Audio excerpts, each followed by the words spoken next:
How was Korean food? Thank you. Okay, give glory to God for allowing this time. I'm very honored and delighted to speak before you. Reminds me of the book of Romans, chapter 8. I love this scripture, this sermon.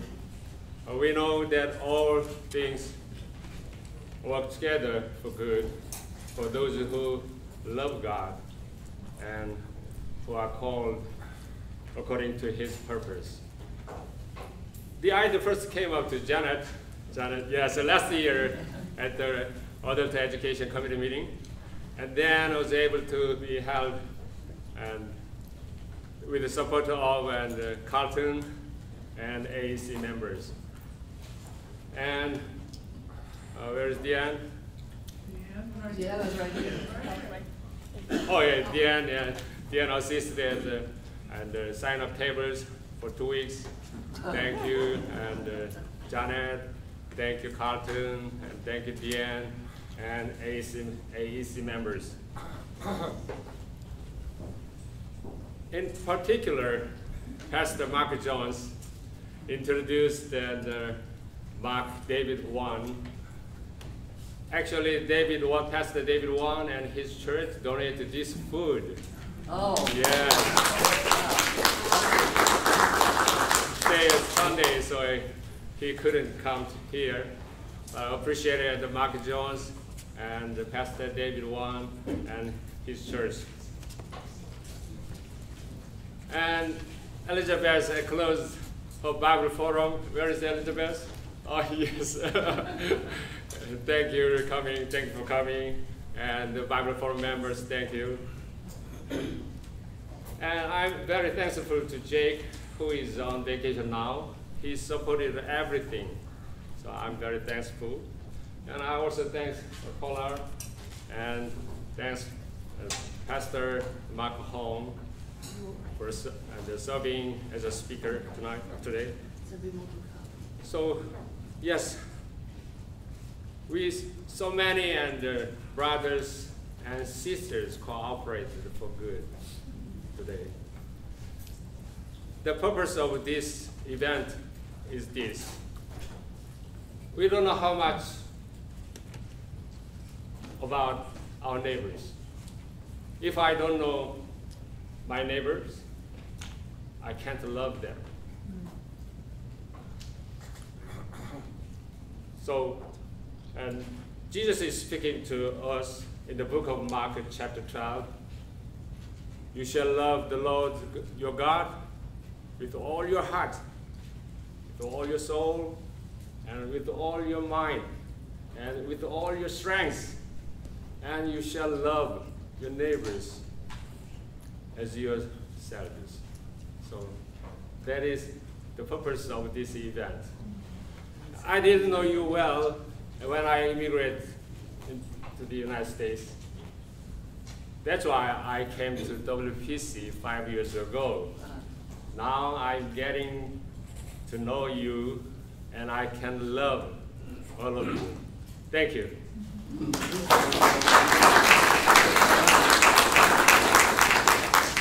Thank you, Mark. And I took a couple of pictures of everyone enjoying the food that I will send to David Wan. David is an amazing pastor and a wonderful friend, and I'm sorry he can't be here, but very grateful that the food can. So we thank David. It's my pleasure to introduce the Reverend Mark Hong. Reverend Hong, it's really hard to, can I just say Mark? We worked together for a year and a half. So Mark immigrated from South Korea in 1971 and grew up in Southern California. For 34 years, he has ministered to both Korean-speaking immigrant congregations and English-speaking next-generation Korean-American and multi-ethnic congregations. Reverend Hong began serving in Southern California in 1982, starting as a director of education at Downey Presbyterian Church as part of the Los Ranchos Presbytery. From there, he went on to roles as director of education, associate pastor, and head of staff at several churches in presbyteries across Southern California. He began his current position as the executive and stated clerk for the Synod of Southern California and Hawaii in 2017. I had the pleasure of working for Reverend Hong as the business manager of the Synod office for a short while. And also our Synod serves seven presbyteries of very diverse congregations throughout Southern California and Hawaii. So, Reverend Mark Hong, I turn this over to you. Thank you. Well, good morning, Westwood. Good morning. Is this a normal, usual turnout for your afternoon event? No. No? Is it bigger? About 5 times bigger. 5 times bigger. Well, since you don't know me, I don't think I can take the credit. It must be the food then. The mic is very kind of weak, so I have a big enough voice. Can you hear me back there? Yeah, I think I have a big enough voice. Before we dive into this topic today, since I'm the Synod guy, let me kind of share a little bit of Synod, okay? As you're all aware, you're all members of PCUSA, Presbyterian Church of the United States of America, and there are 166 presbyteries. Now, which presbytery are you a member of? Pacific, okay? So we have a headquarters office in Louisville, Kentucky. So between the headquarters and the presbytery, we have what we call synod. There are 16 synods, and you all happen to be members of the Synod of Southern California and Hawaii. Oh. Yes, can't forget Hawaii. We border north, Paso Robles. I don't know, some of you may be familiar. It's about 30 minutes north of San Luis Obispo. South to Mexico border, east to Arizona state line, and to the west to the Hawaii. Now, currently we have 234 congregation members with a membership of a little bit over 41,000. Wow. Now, the landmass-wise, we are second smallest after Puerto Rico. Island of Puerto Rico has their own synod. So after that, the Synod of Southern California and Hawaii is the smallest in landmass. But I often claim that I serve the largest synod in our denomination because I cover half of Pacific Ocean. I think, that makes sense to me. My position is 3-year term, and I have begun my third 3-year term, so this is my 7th year.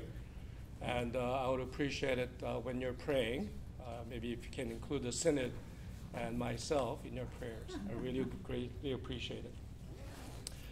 As Paula mentioned earlier, I hope you enjoy the food. David Wan and I are very close friends, and I will probably see him sometime this week, but I will convey that you have all enjoyed the food, right? Yes.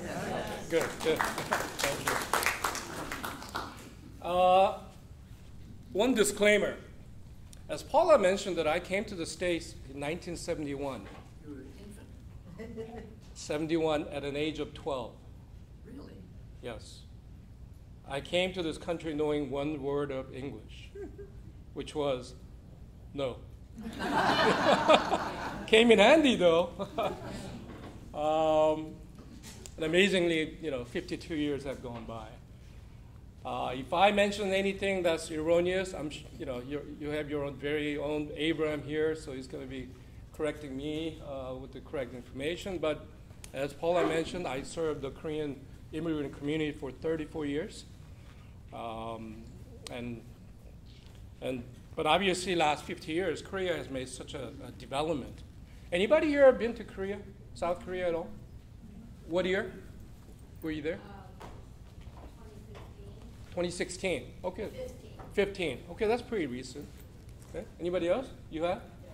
I went in 2018. 2018. Okay, about in time. So you have enjoyed the developed South Korea.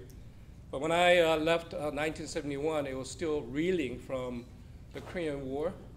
So I grew up in the 60s in South Korea. And my family was not really well-to-do, so I still remember eating a fried egg was a treat. And having a boiled egg was a experience where you take them to your school outings. Wow. So whenever I go to a restaurant or buffet, and if I see a boiled egg, my heart kind of still flutters, and I have to have a boiled egg out of that long memory.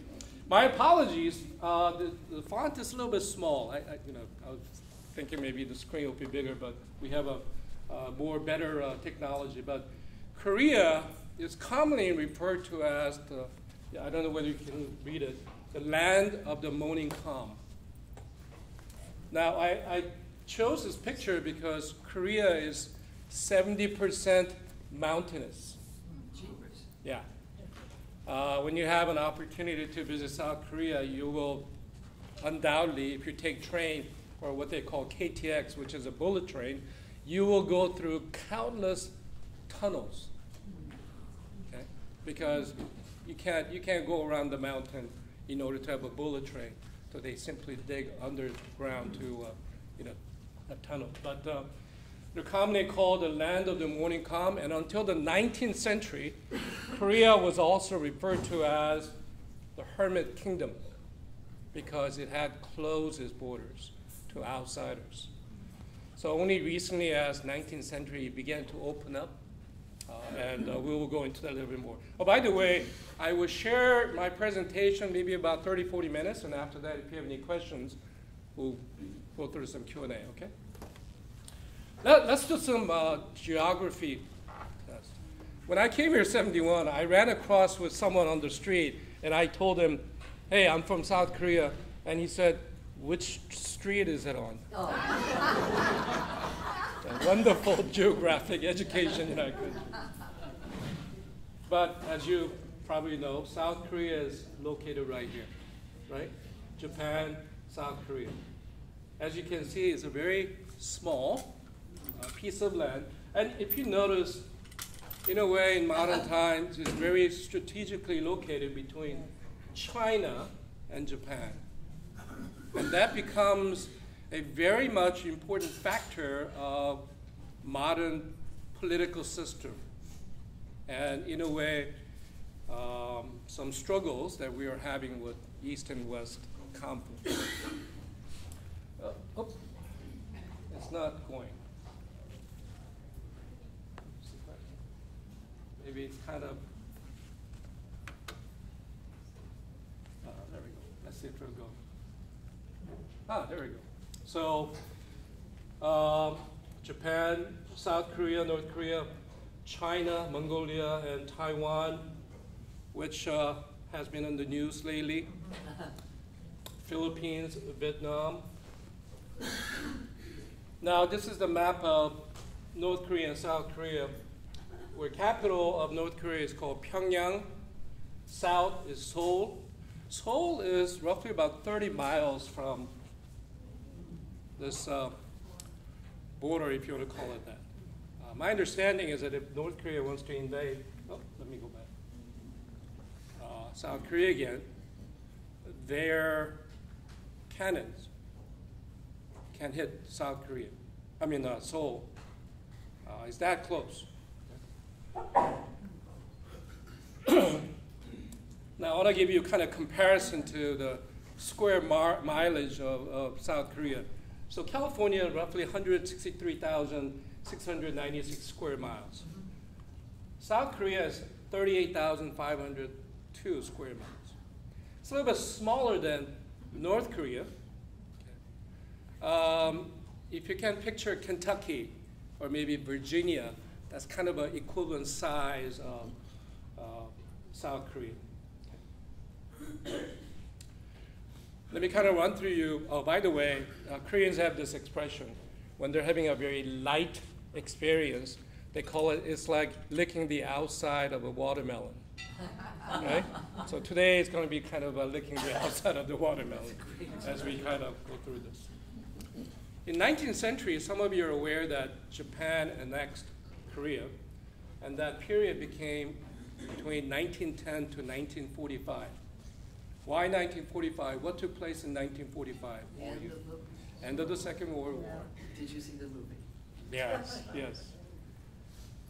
This is the actual photo of, so in 1919, there was a uprising among Koreans, an independent movement, where just average folks went out to the street shouting out for the independence of Korea. And this is the actual photo from that. It was kind of a loosely organized, but led by its Korean leaders. And this is kind of a reenactment of what took place. Bottom here are Japanese soldiers supposed to be, and people just went out to the street. It took place on March 1st, and it becomes a very significant date for Koreans. We still commemorate March 1st as the Independence Movement Day. But obviously, we're talking about beginning of first part of 20th century where a lot of atrocities took place, which I'm not going to go into that now, but it was a very difficult part of Korean history.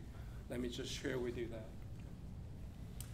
And then 5 years after the Korea became independent in 1945, Korean War broke out from June 25th to 1950 to July 27th. So July 27th was past week, right?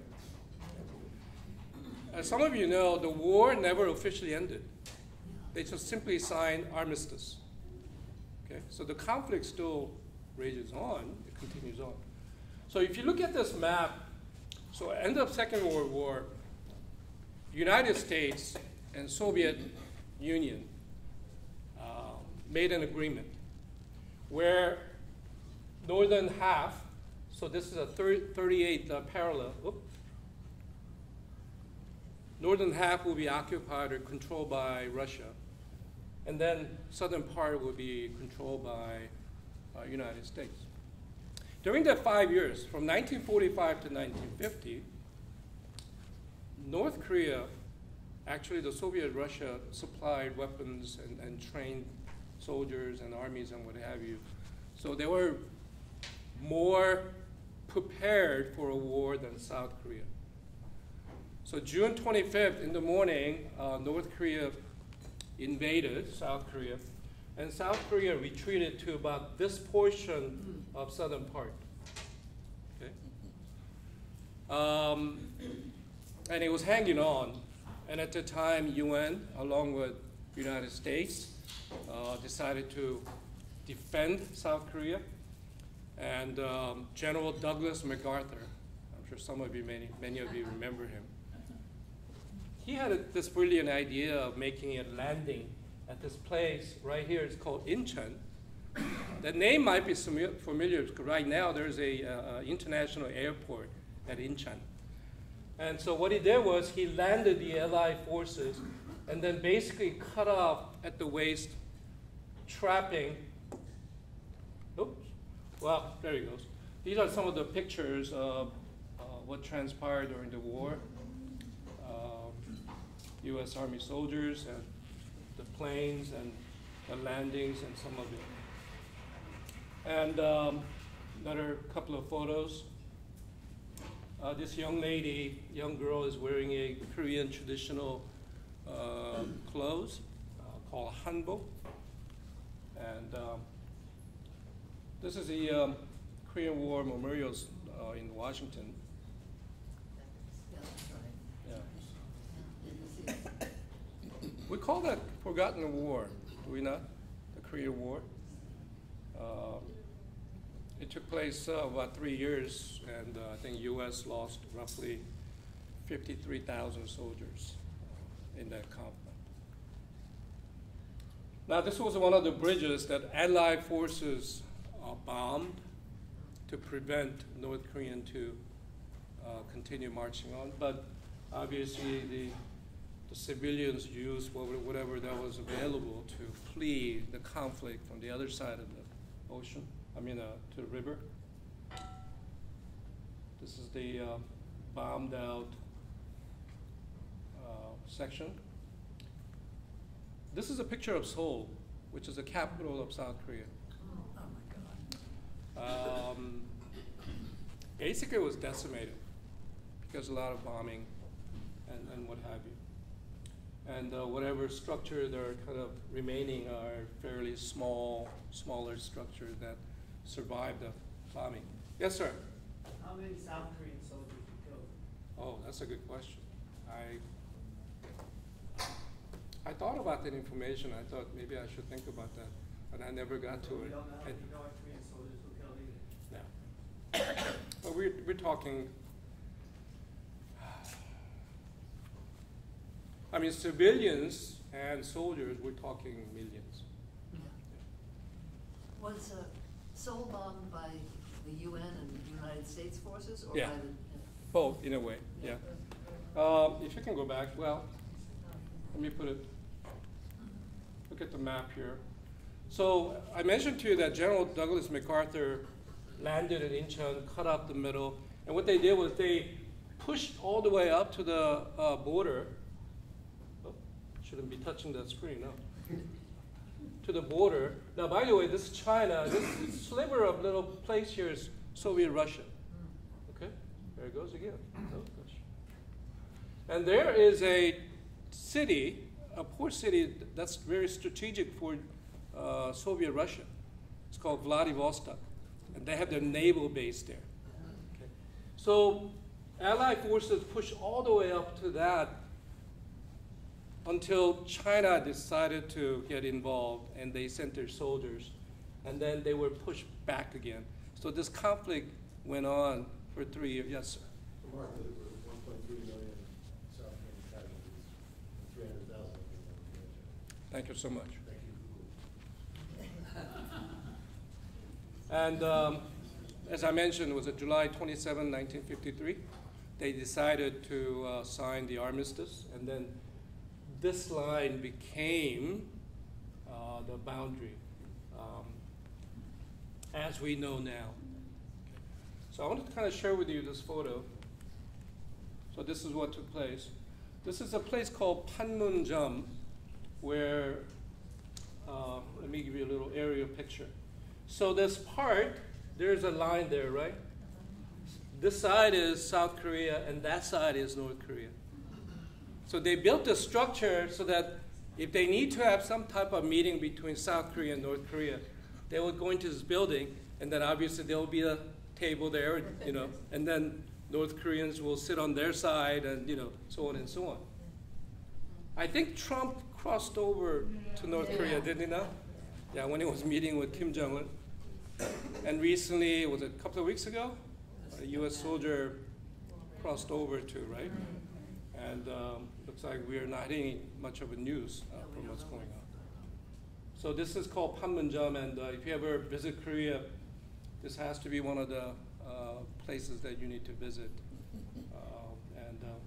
So this is a typical, I think this is Korean soldiers, and we also have U.S. soldiers there. By the way, U.S. is still maintaining forces in South Korea.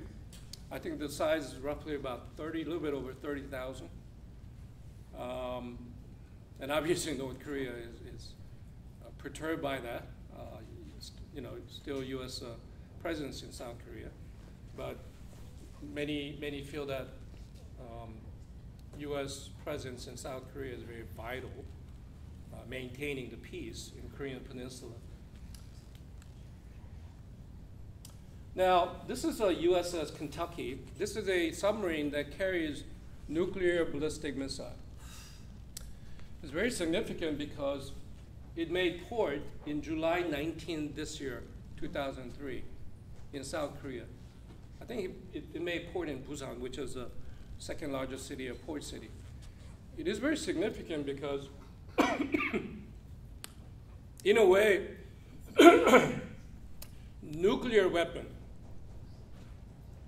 obviously assuming that submarine carries nuclear weapon, came to South Korea for the first time in 40 years. President Biden decided to do that along with the military leaders because obviously we're getting constant threat from North Korea. North Korea, excuse me, I believe, I read that currently has the capacity to reach any parts of the United States with their nuclear weapon. I mean, they've been testing it quite often. And it's one of the conversations that U.S. and the West would like to continue to have with North Korea, but I think there's a reason for that. That North Korea just continues to stay away from the conversation and try to maintain their nuclear weapon. So currently, its leader, Kim Jong-un, his father was Kim Jong-il. It is understanding that Kim Jong-il, before he died and handed over the reign to Kim Jong-un. Kim Jong-un, by the way, is a third-generation leader, right? Mm-hmm. Yeah. So that basically left him a will saying, never, never, never let go of nuclear weapons or the desire. His father could not develop it. His son took over the reign, and he finally developed nuclear weapon. And in their own way, it is probably think that that's the only card on the deck they can have in order to maintain their power and control over their country. So docking of this submarine became a show, obviously, from the U.S. to say that, to North Korea, to show that U.S. can have its own nuclear weapon in the Korean Peninsula to answer if that war ever breaks out, God forbid. Let me share with you a development model in Korea. So right now, the population, according to 23, is 51 million in South Korea, and in North Korea, 26 million or so. So altogether, what, about 77, 78 million. Now, gross domestic product, GDP, 21 estimate is $2.289 trillion for South Korea. Per capita is 44,200. Now, compare that to this line here, $301 per capita. And this is when I left Korea, 1971. Right. So within the last 50 years, did I do that? Did I? Oh. They have made that headway to $301 to $44,200. Compare that to North Korea, currently, well, 2015, $40 billion, and per capita is about 1,700. I was surprised by actually this number, 1,700. Oh, by the way, some of these statistics, I got it off of, did you know that CIA maintains the World Fact Book? Yeah. So they maintain these statistical reports. So it's the same people in North and South Korea. It's the regime that is kept. Sure. Yeah, I mean, you know, Koreans. It's just that because of the Korean War, it got divided. So obviously, Korea is the only country in the world that has been divided, North and South. And over the years, last 70 years or so, we've had some movement where North Korea allowed some of their people to visit South Korea to have family reunion and vice versa. I don't know whether you have been able to see a videotape of that, but first time I saw that, I'm not really an emotional person, but I just couldn't stop myself from just shedding I was just bawling actually. You know, can you imagine being separated 50 plus years with your siblings, with your parents, you know, and then they finally get to see. But North Korea under Kim Jong-un, you know, they stopped that program, so there is no exchange of family members or reunions anymore. So I shared this photo with you. This was Seoul, okay, during the war. This is Seoul in modern times. These are all apartment buildings. and this is a what we call River Hangang. So along with that, the Hangang kind of separates Seoul, north and south, and a lot of people refer to this as the miracle of Han River, because within fairly short amount of time, about a half century, Korea became from a decimated country into a very modernized, very economically healthy country. And this is the tallest building called Lotte Tower. I think it's 110 stories high. Last time I was in Korea was in 2019, right before the pandemic, and I got to be on the way at the top. It took me about a minute on an elevator ride to go up there. It was pretty fast though. Some people had some issues with altitude and all that kind of thing. So obviously quite modern. Now some of you have seen this satellite photo, right? Yeah. South Korea, you'll see at nighttime all these lights. North Korea, nothing, except for the sliver of light. That is what? Pyongyang, their capital.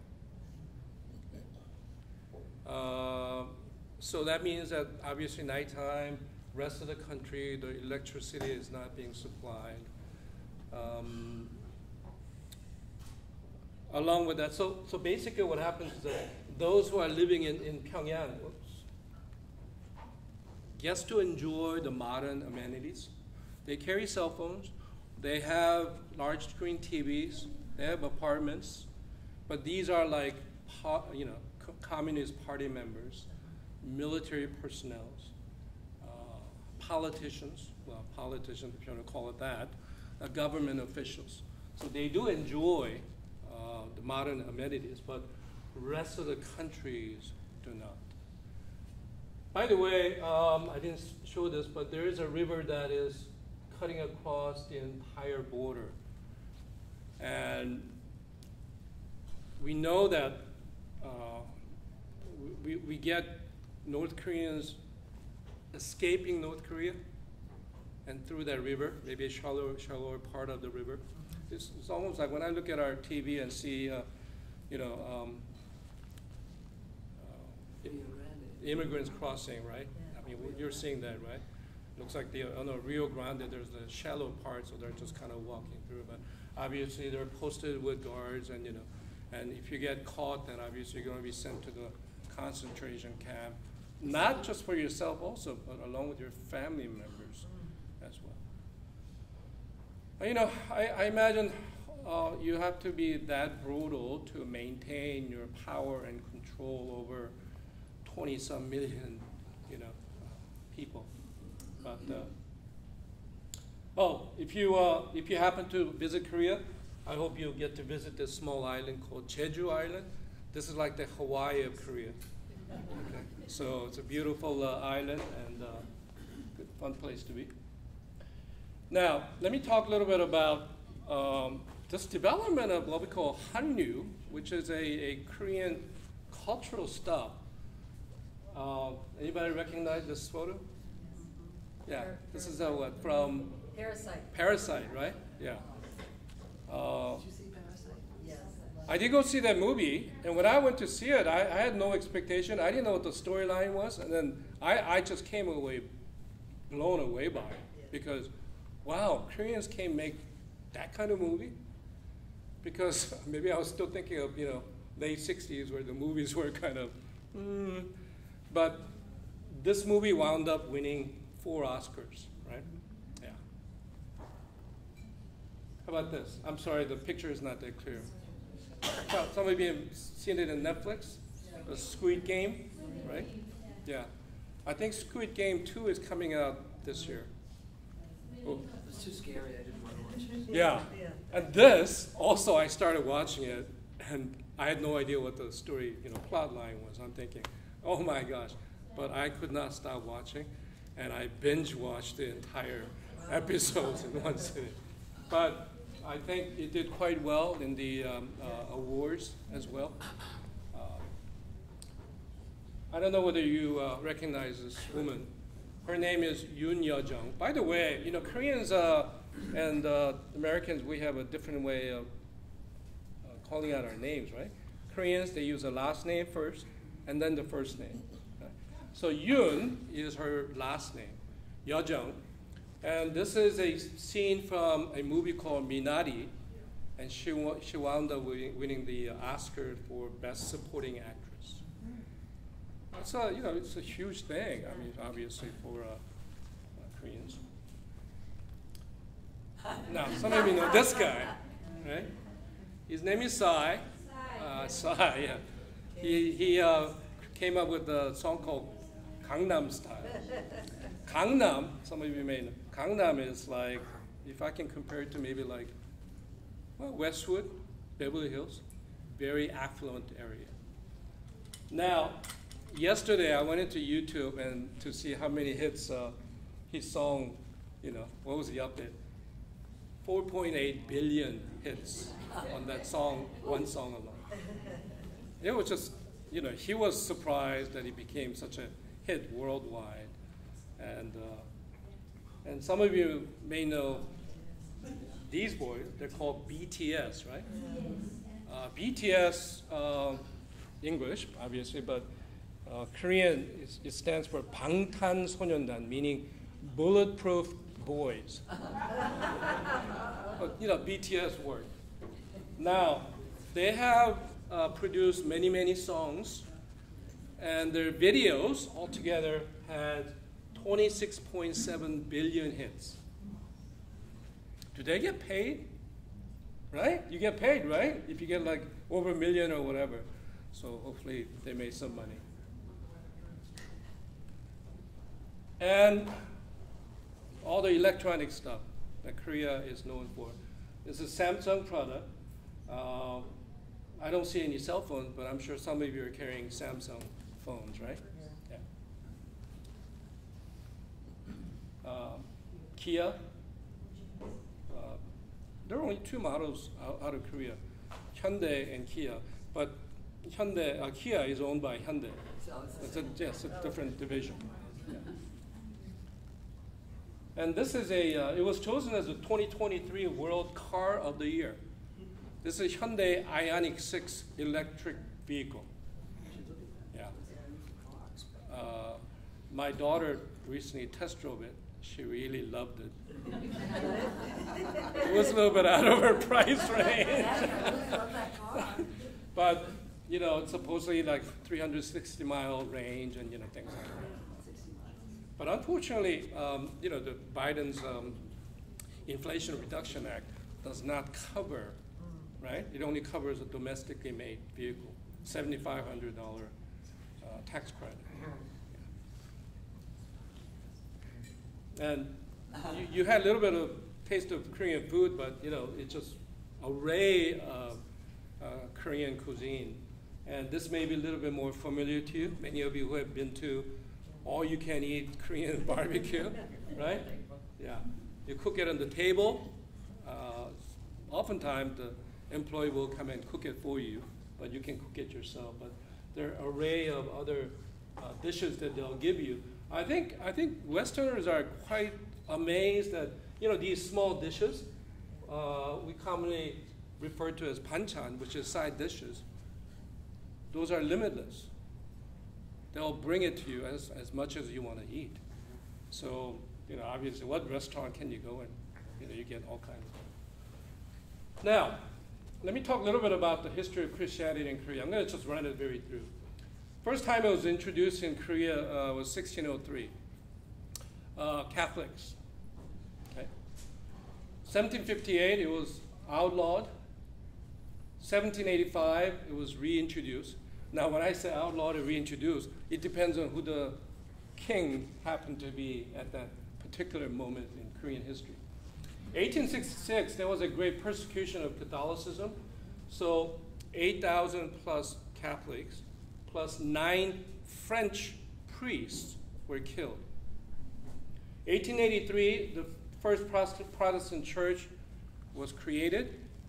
Interestingly, in what we refer to now as North Korea. right about Korean War, 2/3 of all Protestants were living in North Korea.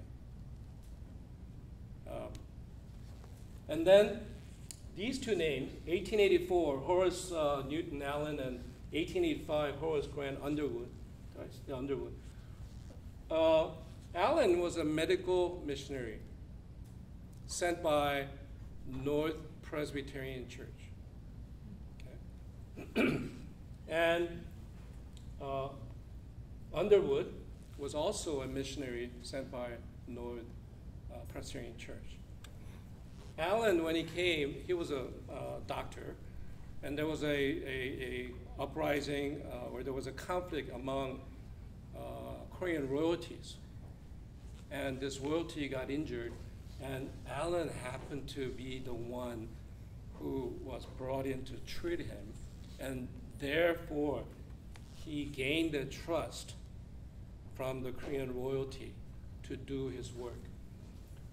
The Christians started 293 schools and 40 universities. If I remember correctly, 3 out of 5 best universities were created by Christians. Currently, Protestant, it makes about 19.7% of the entire population. I'm talking about South Korea, right? Yeah. And then Buddhist, 15.5%, Catholic, 7.9%, nuns, 56.9%. Okay. Yeah. Is there Christians living in North Korea? My understanding is that there are underground churches in North Korea. They usually are. Yeah. Impressive. Right. And obviously, if they were found, they will be executed or sent to concentration camp. But there exist some remnants of Christians. Currently, 3 of 10 mega churches around the world are in South Korea. And this church called Yeouido Full Gospel Church, this entire complex is their church.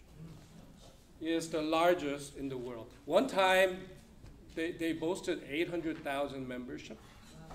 Now, don't ask me how in the world you get to 800,000 membership. I just kind of, my understanding, this facility can handle about 25,000. So on given Sunday, there are worships taking place left and right, one after another. And this is the inside. Yeah, I apologize. I had to blow it up, a little smaller photos. Now, I think Myeongseong is a Presbyterian church. By the way, the one that I showed you, Yeouido Full Gospel, is a Pentecostal. Myeongseong is, I think, largest Presbyterian church in Seoul, in South Korea. And this is a complex. And this is the inside, how the church looks. I mentioned this church because this church is known for, by the way, are you aware that Korean churches have this thing called dawn worship? 5:30 in the morning, 6 o'clock in the morning. Sounds like friars from the Middle Ages. Yeah. Yes, Mark. Mark, isn't the Korean church the largest Presbyterian church in the world? Could be, yeah. It's well over, I think it's over 100,000. Yeah. But this church runs, I think, 2 or 3 5:30 service, meaning different hours. And they draw upwards to 40,000 individuals on daily basis.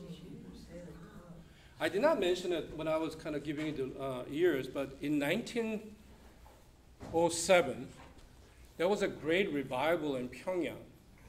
Now, this is obviously way before, North and South thing, and out of that movement, this dawn worship really began to take hold in Korean Christian spirituality. And before coming into Synod, I was pastoring a Korean-speaking first-generation church for 8 years. And for 8 years, I got up 4:30 in the morning to get myself ready, drove to the church, and we had 5:30 service. And 8 years, I did that, and when I came into the Synod first year, I continued to wake up at 4:30. I'm thinking, I don't need to wake up at 4:30. Come on. But it just, force of habit. Well, those are my slides that I prepared for you.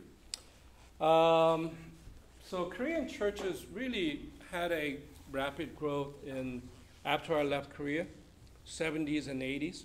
Some of you may remember in 1980s, toward the middle or latter part of 80s, Korea was hit with this IMF situation, International Monetary Fund, where the Korean economy tanked and they were under such debt. And perhaps that's one of the reasons why the church grew. When we look at church history, right? The church grew when there were persecutions and difficult times. And there were times where ordinary citizens would bring their gold rings and gold, necklaces and to the government so that they can melt and, try to take care of their debts. One of the reasons that the Han miracle is worded because within a few years, they were able to handle their debts. It caused a lot of havoc. A lot of people lost their job, their businesses, but South Korea survived through that difficulty, and they're at where they are now. I'm having a sabbatical this year, and in the month of October and June, I will be in Korea for about 6 weeks, which I look forward to. But every time I go back, it just boggles my mind because Korea doesn't have much of natural resource, especially South Korea. North Korea does. So how have they become so affluent?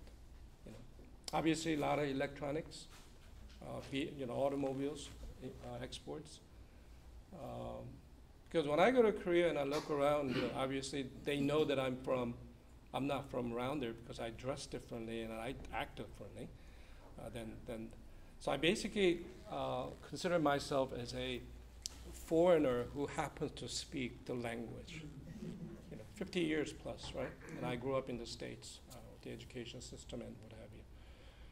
But I am kind of really amazed how within half century, Korea was able to come out of that ruins of war and then be where they're at now. Yes, sir. Can I ask you a question? Yes. I'm amazed how the South Korean government and people, not the government, the people, can connect with North Korea and start creating a relationship between families, between South Korea and North Korea. That's how you start democracy in North Korea. And the church has a responsibility of creating this system. But China, now independent Chinese, they're creating their own system, independent from the state. Why not South Korea help financially and families in North Korea and bring them together? Right. Not the government. The government will never happen. The people have to. That's a great thought. Over the course of my ministry, I've had many individuals in the church who are from North Korea and still have families in North Korea. Surprisingly, they were the ones who were opposed to sending money to North Korea because they know fully well if money was sent or supplies were sent to North Korean government, those who live in Pyongyang will live off of it. So several years ago, I think this was the early 2000s, our denomination built. So for a while, South Korea was sending rice. I mean, tons and tons of rice, right? Because they went through great famine. We know that more than 1 million individuals suffered and died from it. So South government, sent tons and tons of rice. What they found was that the rice was not reaching the public. It was just fattening the pocketbooks of North Korean government officials. So our denomination came up with this great idea of building a factory that produced noodles. Now, noodles, I'm not a chef or cook, or I don't know anything about that, but noodles can be kept longer than rice. Perhaps so. Yeah. So we did that as our missionary work. And you know, to this day, individuals who have families in North Korea, they're still sending money individually. The problem is they really don't know whether their money is really reaching their relatives or not. It's not a money, it's Yeah. a matter of creating relationships, in Right. terms of changing the system in North Korea. But I don't think they do mail. Do they have mail between or not really? There's No, there is no mail system. You know, it's a question that we have a lot of discussions on, because in recent time, I would say the last 20, 30 years, a lot of things, a lot of resources from South Korea were shipped to North Korea, and that did not really produce the positive effects that we are seeing. Because right now, it's not much of a conversation or dialogue between North and South Korea. And then the President Yoon, the current president, he seems to be a little bit more hawkish toward North Korea. He is a little bit more pro-U.S. than his predecessor. So in Korea, obviously there is a split of opinions. Those individuals who think that we ought to be more open to North Korea, those individuals who think that, no, we have tried that, it's not working. We need to make our stance toward North Korea. So, yes? I have sort of a quick question that's an aside. When you were going through the slides, you didn't mention also one of the book, Pachinko, which was actually by an American, but it was about the annexation of Korea by Japan, and they've also did a series on it. Are you familiar with it, and what did you think of it, if so? It's a very difficult topic between Korea and Japan. Well, did you think it was a realistic book, or you know what I'm saying, or was it too far removed? I think part of it is realistic, I would say. But unlike Germany, which has, I think, fully owned its role in Second World War, a lot of Koreans think that Japan has not done that yet. And until that takes place, it's going to be very difficult. But currently, the President Yoon seems to be more open to dialogue with Japan than before. And some of you may have heard of comfort women, Yes. where these teenagers were duped and taken by force to Southeast Asia to be basically served as sex slaves. Unfortunately, Japan has not really owned up to that portion yet. So it's a very difficult conversation. And yet, it's a neighbor, right? I mean, you know, Japan and Korea is such a close proximity. And then, so geopolitical system is very complicated, right? If China ever invades Taiwan, then Japan's role is going to be very important to the U.S. Korea is not committed to that possibility, but Korea's army and their military force has grown, and they're maintaining. You know, one thing I'm really surprised by that is when I left Korea, Korea was not even able to manufacture its own handgun. But now they're manufacturing their weapons, tanks, airplanes, where recently, last year, Poland committed to buying, I forget how many, but tanks that were manufactured in Korea, because obviously Poland is nervous with the Ukrainian situation, and they decided to purchase weapons from South Korea. Yeah. Yes, sir. Maybe One last question. Last question. In terms of language, what's the relationship among Chinese, Korean, and Japanese, both the written and the spoken words? Language. Yeah, I mean, Chinese obviously, and Koreans use lots of Chinese characters. It's kind of funny because I never got to learn Chinese characters at elementary. When I was back in Korea, they started teaching that character from 5th grade. But that year, superintendent of Seoul school system decided, oh, we're not going to use Chinese character anymore. We're going to use pure Koreans. So I never got to learn, and then I left Korea. And then I turned around and said, they figured out, oh, there's no way we cannot use Chinese character. Because, Chinese character, each word has its own meaning, right? I mean, my Korean name is Myung-ui, and I can write it in Chinese. Myung means bright. Ui means righteousness. I like it. It's a cool name. So, and then Japan obviously has their own character, but they also use. So the funny thing is that my dad, who went through the education system under Japanese annexation, he spoke Japanese fluently. Obviously knows a Chinese character. And he became an English teacher. But he learned how to speak under Japanese. So his pronunciation was just horrible, right? But we were meeting some Chinese folks, and he could communicate with them by writing Chinese characters. So it's very historically intertwined relationship. Oftentimes intertwined meaning conflicts, wars. Korea, because of that strategic piece of land, were always being invaded by China and Japan. And I don't think, if I remember Korean history, Korea ever invaded China or Japan. Maybe it just didn't have the capacity, but it was being always invaded. You're the poet of Asia. Thank you, Mark. Well, thank you for your attention. Appreciate it. Thank you. The one thing I will share, the first call I took here, I was in a manse next to the church, and we leased time to a Korean congregation. And every single morning at 5:30 a.m., they were in the sanctuary singing loudly. Fortunately, the bedroom of the manse was on the other side of the house. It didn't wake me up too often. So I'm going to turn over to Carlton to wrap us up. Thank you all. Thank you for coming today. We owe a lot of thanks and appreciation to Abraham. He put this together, and I know he had some help, but this is just stupendous. Thank you for coming. We'll see you later.